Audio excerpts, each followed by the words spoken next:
And as the problems of anti-Semitism developed in Europe, the world is also going through what's called the Great Depression. In the United States, the Great Depression meant about 30% of Americans were unemployed. Now the figure is roughly about 15%, so it's double what we're experiencing now. And as you can imagine, they decide they don't want foreigners coming into the country because the fear was foreigners will start taking American jobs. There was also a lot of prejudice against Jews, so it was a combination of prejudice and economic depression. The Americans and many other countries, they closed their doors to any immigrants or refugees from foreign countries. And for the Jews, that meant normally Jews would come to the United States. That was the main haven for Jewish refugees. But now that option was no longer available. And so naturally they looked to Palestine as the place to go, not necessarily because they were Zionists and they believed in the idea of a Jewish homeland, but simply as a refuge from the rise of anti-Semitism in Europe. And large numbers of Jews begin to pour into Palestine, in the order of 60,000 a year begin to pour in. And the indigenous population now realizes Zionism is no longer just a theory, it's becoming a very serious practical reality. And so between 1936 and 1939, there's a major revolt in Palestine to try to block the entry of these Jews who the Palestinians fear will ultimately dispossess them of their homeland. At this time, for reasons which are much too complicated to go into in a short afternoon, this area of Palestine is controlled neither by the Arabs nor by the Jews. It's controlled by Great Britain. How Great Britain got into this picture is a complicated story, as I said, but Great Britain is in charge. And for the first 40 years,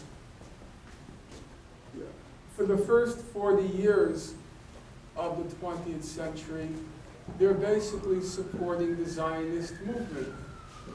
But now Great Britain has a problem, because Great Britain has major bases and has major investments in the Arab world. Hitler is coming to power. It looks like there's going to be a war in Europe, and the British are worried that they're going to alienate these Arab leaders and the Arab world, and because they're supporting the Zionists. So around 1939, the British say, forget the Zionism idea, let the Arabs have Palestine. And of course that upset the Jews very much. Along comes World War II, and by the end of World War II, several major developments occur. Number one, the Nazis are defeated, but in the course of their defeat, several million Jews, between 5 and 6 million Jews, have been wiped out, have been exterminated. And the British have been bankrupted by the war. They win the war on the battlefield, but they lose the war economically. And the British, now bankrupt, they can no longer maintain their empire. So as many of you know, after World War II, they're forced to pack up their bags and leave India and leave large parts of the world which up until then they had occupied and controlled.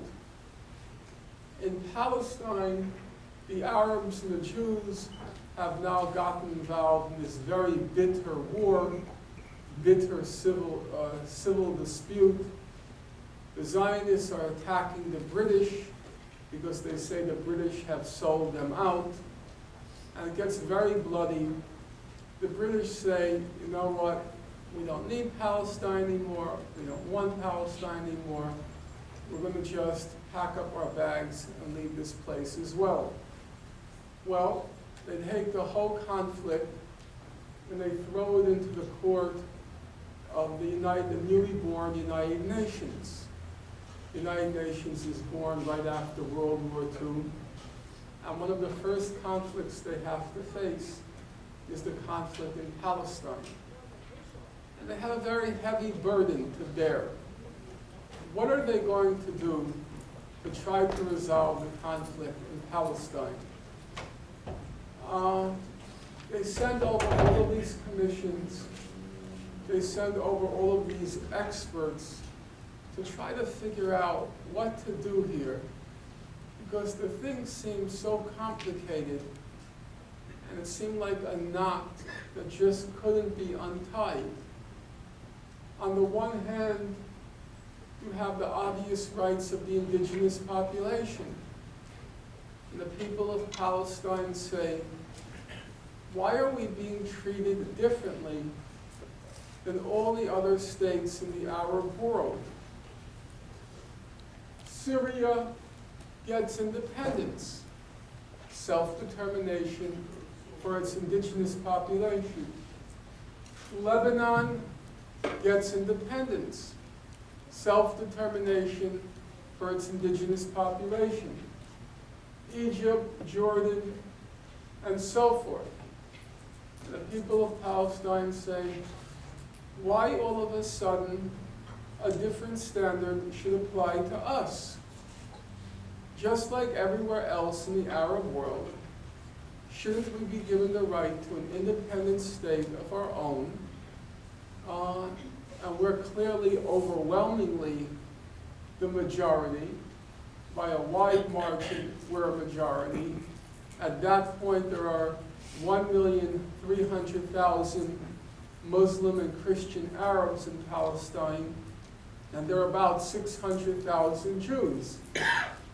And they say, number one, the only reason there are 600,000 Jews in the first place is because they forced their way in during the past 20 years. We didn't want them to come in, and we knew they were only coming in so they can build up their numbers, and when they had a large enough majority, they intended to kick us out. So we never wanted them in the first place, and even now they're just 1/2 of our population. So the Arab case was, why is a different standard being applied to us? Why don't we have the same right of self-determination as everyone else? And the Jews make a different case. Their case is, number one, they say Palestine was our historic homeland. That's where we originated. And so we have a right to go back to where we came from. Number two, they said, these Arabs have 22 states. They can go wherever they want. But we only have one place that wants Jews, and that's Palestine. And number three, they said, well, 3 and 4. Number three, they said that after what we endured, after what we suffered during World War II, it's obvious that the non-Jewish world will never accept us. And after all of our suffering, we have earned, by virtue of our suffering, we have earned the right to our own state. And number four, they said, over the course of the past 25 years, we've created a society here. We're not like artificial implants anymore. We've been here since the beginning of the 20th century. We have sunk roots here, and we've created a society here. and we have the right to self-determination also. Well, the UN was confronted with a real dilemma. How do you resolve the conflict? Without going into all the details, of which there are 10,000, basically what the UN decided was as follows. They said we'll divide up Palestine into two unequal parts, roughly unequal parts. It said we'll give to the Jews, who are 600,000 people, we'll give them 56% of Palestine. And we'll give to the indigenous population, the 1,300,000 Palestinians, we'll give them 44% of Palestine.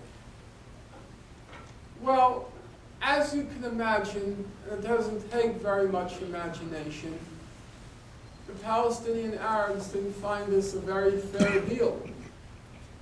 Number one, 600,000 people. We'll give them 56% of Palestine. And we'll give to the indigenous population, the 1,300,000 Palestinians, we'll give them 44% of Palestine. Well, as you can imagine, and it doesn't take very much imagination, the Palestinian Arabs didn't find this a very fair deal. Usually, but white phosphorus has another quality, a quality which is nearly impossible, I think, for the human mind to grasp. Namely, it reaches a temperature of 1,500 degrees Fahrenheit. And you can imagine what that feels like when white phosphorus makes contact with your skin. Now, during the Gaza massacre, Israel dropped the white phosphorus over Al-Quds hospital in Gaza, a hospital, over the UN Beit Lahia school, a school run by the UN in which 1,600 Palestinians were taking shelter during the massacre. They also dropped it over a UN warehouse which was storing food and medicine for the Palestinians, and about 700 people were taking shelter during the massacre. The Israelis had all the coordinates. They knew exactly where these places were and who was in them. There was no question. Was Israel using the white phosphorus as an obscurant, or was it using it to just burn the flesh of the victims? It's called as an incendiary weapon. Incendiary means to create a fire, an incendiary weapon. Well, the answer is not open to dispute for the following three reasons. Number one, Israel manufactures smoke shells. So if it wanted an obscurant, smoke, it didn't have to use the white phosphorus. It could have used its own manufactured smoke shells. Number two, if they wanted to use it as an obscurant, to obscure the view of the enemy, they would have shot it on the ground. They would not have shot it in the air. And number three, the most important point, there were no troops, there were no Israeli troops in the area. When they dropped it over Al-Quds hospital, when they dropped it over Beit Lahia, when they dropped it over the UN warehouse, there were just no Israeli troops there. So it couldn't have been used in order to camouflage their presence before an enemy attack, because they weren't even there. It was being used as an incendiary weapon in densely populated civilian areas. And for that reason, both Amnesty International and Human Rights Watch, the leading human rights organizations in the world, both of them stated in recent reports that what Israel did with that white phosphorus was a war crime. But that's half the story, because the other half of the story concerns all of us. That is, all of those white phosphorus shells that were fired, every single one, was manufactured in the United States. Amnesty International, Human Rights Watch, after the massacre, they went around and they found the shells, and they were all marked made in the US of A. In fact, they named the exact companies where they had been manufactured in the US. And Amnesty International in particular, Amnesty International said three things which it's useful for Americans, yourselves, to listen to. They said, number one, the USA has been by far the major supplier of conventional arms to Israel. Number two, the USA has provided large funding each year for Israel to procure arms, despite US legislation that restricts such aid to consistently gross human rights violators. That's just a wordy way of saying that our own domestic law says you're not allowed to give weapons to countries that consistently violate human rights. But, says Amnesty International, the US government is violating its own domestic law, our law, by giving these weapons to Israel, even though Israel is a consistent violator of human rights. And number three, Amnesty International says, Israel's military intervention in the Gaza Strip has been equipped to a large extent by US-supplied weapons, munitions, and military equipment paid for with US taxpayer money.